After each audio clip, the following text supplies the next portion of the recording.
Bom, item 2.2, análise dos sistemas de potência a vapor, ciclo de Rankine. Tá? Então o ciclo clássico, tá, para essas plantas de vapor é o ciclo de Rankine.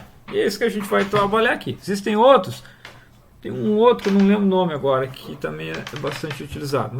Mas o clássico é o Rankine, que é o que a gente vê nos livros de termodinâmica, nos livros de introdução, fundamentos de termodinâmica, né? Então é esse que a gente começa a trabalhar.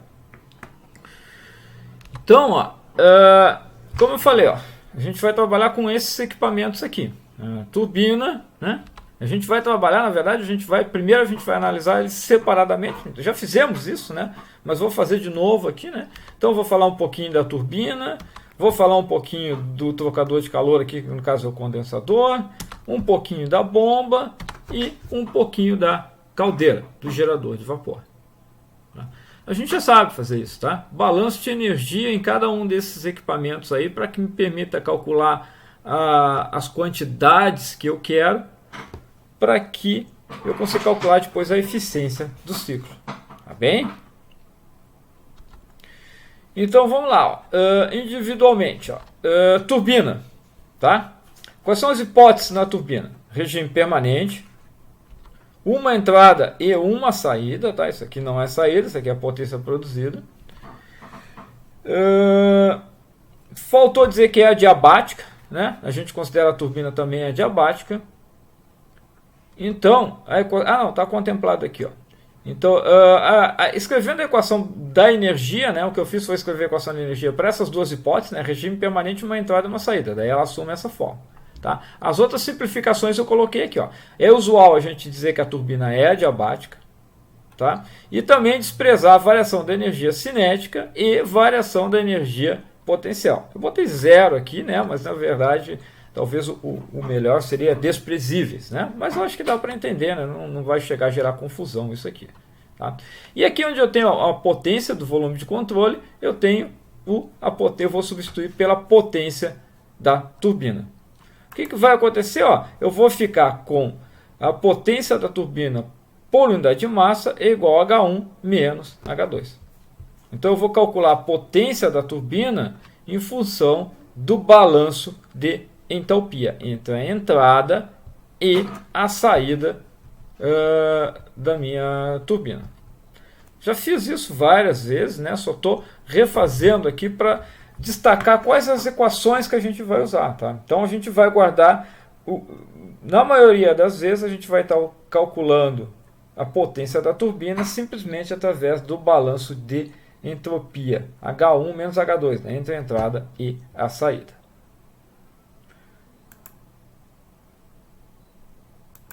Próximo equipamento, condensador, certo? Então é um trocador de calor, tá? Aqui está a corrente do fluido de trabalho, tá? No caso é vapor, é água que está circulando aqui, ó. Agora é de 2 para 3, né? Eu simplesmente tirei uns pedacinhos daquele nosso ciclo completo lá, né? E vou olhar agora só o trocador de calor, no caso o condensador, onde eu vou condensar esse vapor que veio da turbina. Sai na turbina ainda como vapor e vai ser condensado no condensador. As hipóteses são as mesmas, ó, regime permanente, uma entrada e uma saída. Isso permite que eu escreva a equação da energia nessa forma. Quais são as simplificações? Bom, notem que tem um calor saindo aqui, ó. Então, ó, eu vou botar o sinal aqui, ó, na equação, menos calor que sai. Não tem trabalho de eixo, não tem trabalho do volume de controle aqui, ok? Então essa parcela é zero. Variação de energia cinética e variação de energia potencial também são zero. Então a equação para o condensador que eu vou utilizar é essa aqui, ó. Calor que sai por unidade de massa, né, é igual a H2 menos H3. Notem que H2 tem mais energia do que H3. Eu estou tirando energia do sistema. Então esse númerozinho aqui é positivo. Notem que eu já coloquei o sinal, né? A gente sabe se está saindo, o calor está saindo do meu sistema, ele é negativo. Mas eu já coloquei o sinal aqui, ó, né? Na equação. Eu coloquei aqui, ó, quando substituir o Q do volume de controle por menos que sai. Ok? próximo equipamento do sistema é a bomba. Tá? É o tipo de análise que a gente faz na bomba. De novo, primeira lei. Regime permanente, uma entrada e uma saída, eu posso escrever a primeira lei. Bom, a bomba, assim como a turbina, o modelo tradicional, né, o modelo usual é assumir que ela é adiabática, que ela não troca, não interage na forma de calor, né, com a vizinhança. Então essa parcela é zero. Também são desprezíveis aqui, né, eu coloquei como zero, mas são desprezíveis a variação da energia cinética e a variação da energia potencial. E a potência, né, do volume de controle aqui é menos a potência da bomba, menos WB, porque o WB está entrando no sistema. Então, de novo, estou colocando o sinal aqui, ó, quando eu substituo o W por menos WB. Ok? Então vai ficar que a potência da bomba por unidade de massa igual a variação de entalpia entre a saída e a entrada. Notem que esse valor vai ser positivo, porque eu já coloquei o sinal negativo aqui. Faz todo sentido, né? Eu tenho mais energia na saída, a energia que eu tinha, né, acrescida da potência fornecida à bomba, eu vou ter mais energia na saída, obviamente. Tá? Só isso, às vezes não é suficiente. E o ciclo de Rankine, que é o que a gente está trabalhando, ele assume que a bomba trabalha de forma reversivelmente, né? Na verdade, ele assume que ela é isentrópica. Então, se é reversível e adiabática, ela acaba sendo isentrópica. Tá? Então, só lembrando, para um processo reversível, permanente, uma entrada e uma saída, e desprezando as variações da energia cinética e potencial, tá? Essa equação aqui, ó, eu posso escrever a equação da conservação da energia simplesmente dessa forma. Já tem um vídeo sobre isso, tá? No item 6.13, eu não vou repetir aqui, tá? Não faz sentido eu fazer dois vídeos sobre a mesma coisa, tá? E nesse vídeo eu mostro como chegar nessa expressão. Então, ó, a potência da bomba por unidade de massa, se o processo for internamente reversível, tá?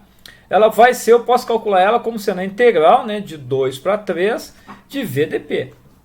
É o contrário do que a gente fazia lá, isso não é o trabalho do volume de controle, tá? Isso é um trabalho de eixo, no caso aqui nem é um trabalho de eixo, é uma energia, normalmente uma energia elétrica que é fornecida ao sistema, uma potência elétrica que é fornecida ao sistema.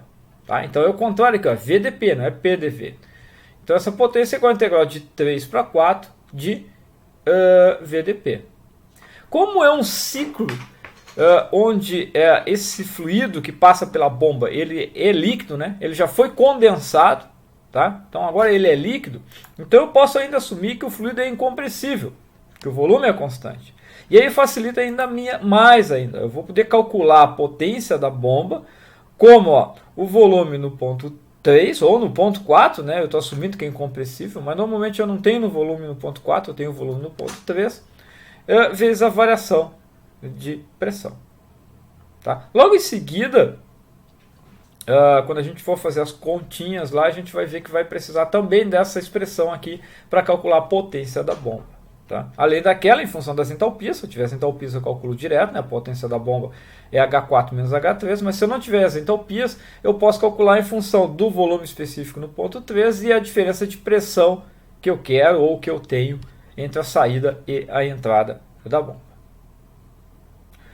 O último equipamento do nosso sistema é o gerador de vapor, né? No que a gente chama de caldeira, né? É a mesma coisa, tá? Então ele vai receber calor. Regime permanente, uma entrada, uma saída, eu consigo escrever a equação da energia nessa forma. E agora, o calor aqui, eu tenho um calor que entra no meu sistema, né? No meu gerador de vapor. Então ele é positivo. Então substituir aqui, aqui do volume de controle como que entra. Não tem trabalho de eixo aqui, né? Não tem trabalho do volume de controle aqui. E, de novo, variações de energia cinética e potencial são desprezíveis. Então eu zerei elas aqui. Então esse que entra, tem um errinho aqui, tá? Mas eu eu vou deixar assim. Esse que entra aqui, né? Ele vai ser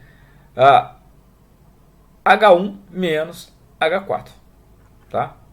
Desculpem aqui, tem um que entra, mas ele vai ser H1 menos H4. Faz sentido, né? Você tem a entalpia aqui, entrou energia no sistema e saiu H1 lá, tá certo? Então o H1 tem que ser maior que H4, então esse valor vai ser positivo. Bom, daí fechou todos os 4 equipamentos, né? Esse é o ciclo básico de Rankine, né? Depois a gente vai complicar ele, obviamente, né?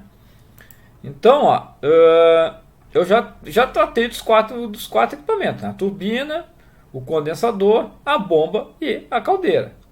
Tá? Agora eu vou ver isso como um ciclo. Ó. Notem que eu desenhei aqui em azulzinho, né? E fiz escureci um pouco aqui, né? Porque o que interessa para nós agora, né? Como um ciclo, né? Não é mais um equipamento, mas sim como um ciclo inteiro, né? O que me interessa é a interação com o ciclo. Então, notem o que eu tenho. Ó. Eu tenho um calor entrando aqui, tenho um calor sendo rejeitado aqui, tem uma potência sendo fornecida ao ciclo aqui e tem uma potência sendo produzida pelo ciclo aqui.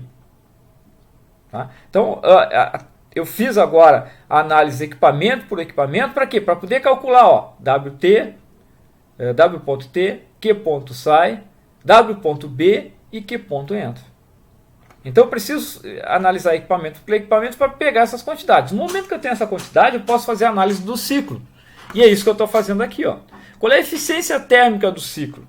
A eficiência térmica do ciclo é definida com o que queremos sobre o que nós fornecemos. É sempre a mesma ideia, né? Eficiência térmica, coeficiente de desempenho é sempre isso. O que a gente quer pelo que a gente fornece. O que eu quero? Eu quero trabalho, né? Potência líquida, dividido pelo quê? Pelo calor fornecido.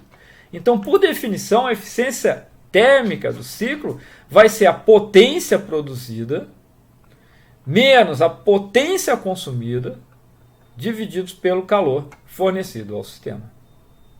Eu não vou fazer o algebrismo, tá? Mas em termos de entalpia, fica dessa forma. Ó. A potência, nem teve algebrismo aqui, né? A potência produzida vai ser ó, H1 menos H2. A potência consumida vai ser H4 menos H3. E o calor que é fornecido ao sistema é H1 menos H4. É simples, vocês já sabem fazer isso, né? Eu insisto, a gente já sabe fazer isso, tá? Eu só estou repetindo aqui. Também a gente já sabe que o trabalho do ciclo é igual ao calor do ciclo. Então eu posso escrever essa equação aqui em função dos calores e não em função das potências. E eu vou chegar nessa expressão aqui. Elas são equivalentes, ó. Eu consigo dessa expressão chegar nessa aqui. É simplesmente juntar as coisas aqui. Um algebrismo aqui, eu vou chegar nessa expressão aqui. Tá? Eu coloquei em termos mais conceituais aqui em função dos calores, né? Usei a primeira lei aplicada para o ciclo aqui, mas posso simplesmente ir no algebrismo aqui. Certo? Então aqui eu tenho a eficiência do ciclo. O ciclo como um todo. Tá? Um outro parâmetro que eu praticamente não uso aqui, né? Eu sei que lá em máquinas térmicas vocês usam é o back work ratio. Tá? O que é o back work ratio?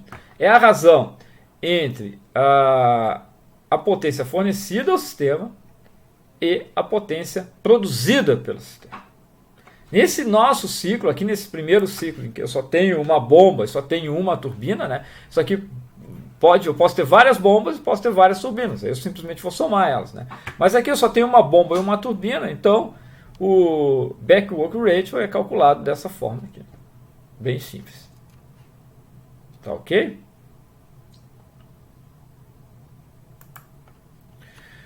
O item 8.2.2, né? O ciclo ideal de Rankine. Né? Eu não tinha definido, né? Vou definir agora o que é o ciclo ideal de Rankine. Quais são os processos do ciclo ideal de Rankine. Assim como o ciclo de Carnot, ele também é definido em função de 4 processos. Ele trabalha aqui ó, entre duas pressões, tá? Eu nem dei nomes para elas aqui, né? Mas dá para ver que isso aqui são isobáricas, tá? Uma isobárica de baixa e uma isobárica de alta. Tá? E para cada um dos equipamentos aqui, eu vou fazer uma análise, eu vou traçar alguma coisa aqui nesse ciclo. Tá? O primeiro processo seria o de 1 para 2, né? Faltou botar o 2 aqui, ele vai aparecer logo em seguida aqui, tá? Então o processo de 1 para 2 aqui, ó, seria uma expansão isentrópica na turbina. Não sei se eu já falei, mas o ciclo ideal de Rankine, ele assume que tanto a turbina quanto a bomba, elas são isentrópicas. Então, se eu tiver o ponto 1, é fácil calcular o ponto 2. A gente já fez esse exercício, inclusive. Tá? Então, na turbina eu tenho uma expansão isentrópica. É um ciclo ideal. Tá? Processos reversíveis. Tá? Do ponto de 2 para 3 também é um processo ideal. Transferência de calor a pressão constante. Isso é impossível. Você vai ter algum tipo de perda de carga no trocador de calor, né? No condensador. Mas o nosso ciclo é idealizado. Tá? Então eu vou até aqui, ó, até líquido saturado. Se não tiver nenhuma informação no problema, se o problema dizer ciclo ideal de Rankine, eu vou aqui até líquido saturado. Ponto 3 é líquido saturado. Pode ser diferente? Pode. Você pode ter um subresfriamento aqui. Eu vou falar isso nos próximos vídeos, tá? Mas se não tiver nenhuma informação, é líquido saturado. Aí a bomba, assim como a turbina, ela é isentrópica. Então eu tenho aqui, ó, uma compressão isentrópica. Meu risquinho está meio torto aqui, mas ele era para ser reto aqui, tá? Né? Era para ser paralelo a esse carinha aqui. Não sei se é o meu olho, eu acho que é um engano aqui por causa dessa curva aqui. Tá? Então também, ó, é um processo isentrópico, de 3 para 4. E o último processo também é pressão constante, ó, a transferência de calor na caldeira aqui, ó, a pressão constante. Notem que a temperatura varia, diferente do ciclo de Carnot, que esse último processo que fecha o ciclo, a temperatura é constante. Aqui não, a temperatura varia, mas é ao longo de uma linha de pressão constante. Então esse é o ciclo ideal de Rankine. Falar ciclo ideal de Rankine é esse gráfico que vocês vão ter que desenhar. O que pode variar? Ele pode, por exemplo, esse processo isentrópico ele pode estar mais para cá, ó, por exemplo. Não necessariamente eu vou sair de vapor saturado aqui. Eu posso sair de vapor superaquecido aqui. Inclusive ele pode estar mais aqui, né? Então ele vai sair de vapor superaquecido e chegar a vapor superaquecido também. Pode também ter um subresfriamento, mas esse é um tópico que eu vou falar um pouquinho mais para frente. Tá? Mas o que caracteriza o ciclo de Rankine? É que eu tenho dois processos a pressão constante e dois processos isentrópicos. Isso é o que caracteriza o Rankine. O ciclo de Carnot eram dois processos adiabáticos e dois processos isotérmicos. Tá? Então essas coisas que a gente tem que ter claro, né? Que são as coisas que caracterizam o nosso ciclo. Bom, eu posso falar um pouquinho mais ainda sobre o ciclo de Rankine, né? Aqui, ó, estou olhando agora para destacar aqui, né? No final o que a gente quer é calcular o WT, o WB, o calor que entra e o calor que sai, para poder ter a eficiência, né? Geral do ciclo, né? O ciclo como um todo, né? Bom, eu posso falar um pouquinho mais sobre esse ciclo, eu repeti aqui, ó, simplesmente repetir, né, o ciclo. O mais simples aqui, o vermelhinho, né? E olha, para processos reversíveis, né, o calor pode ser calculado como a área abaixo da curva TS. Isso é uma outra informação que a gente tem que ter bem importante também, né? Então eu até coloquei aqui o calor igual a integral de T ds. Né? Deveria ter um círculozinho aqui, né? Esqueci, mas não é nada tão crucial aqui. Né? Então a integral de T ds. Certo? Então o que eu posso concluir, né? Outras coisas que eu posso observar aqui, ó. Esse gráfico aqui às vezes facilita um pouco a minha vida, né? Então eu posso observar o seguinte, ó, que a área, ó, essa área laranja aí, ó, 1, B, C, 3, 4, A1, né? Essa área laranja aqui, ó, ela representa a transferência de calor para o fluido de trabalho através da caldeira. Esse é o que entra, ó. Certo? Esse carinha aqui é o que entra. Ó, que eu destaquei aqui. Então é a área abaixo de quem? Na verdade, eu fechei a área aqui, eu segui o que está no livro, né? Mas é a área abaixo da curva 4 a 1. Que é o quê? Que é justamente o processo aqui, ou os processos, se vocês quiserem, onde você está recebendo energia, né? Está recebendo calor na caldeira, no gerador de vapor. É um processo a pressão constante. O que mais que eu posso ver? Ó, o calor rejeitado aqui, ó, é essa áreazinha aqui, ó, no condensador, de 2 para 3. Esse é o calor que está sendo rejeitado aqui, eu consigo enxergar ele aqui. E o calor, o trabalho líquido, né, ó, a potência líquida, é o que está dentro do ciclo aqui, né? trabalho do ciclo é igual ao calor do ciclo, né? Deveria ser o contrário aqui, né? Porque esse é o gráfico do calor, mas tanto faz, é a mesma coisa, né? Então essa área que eu fechei aqui é a potência, o trabalho do ciclo, que é igual ao calor do ciclo. Então eu tenho que ter em mente, eu tenho que reconhecer essas coisas, tá? Eu tenho que ter. Isso é a teoria, né? Aquela teoria que eu digo que vem nos problemas, né? De forma escondida, mas ela está implícito, né? Para poder resolver qualquer problema de termodinâmica, você tem que entender essas teorias, tem que entender quais são essas simplificações. Então, como é um ciclo reversível, ele facilita bastante o cálculo dessas coisas, inclusive, né? No próximo item a gente já vai trabalhar com ciclos não reversíveis, né? Que complica um pouquinho, mas não tanto assim.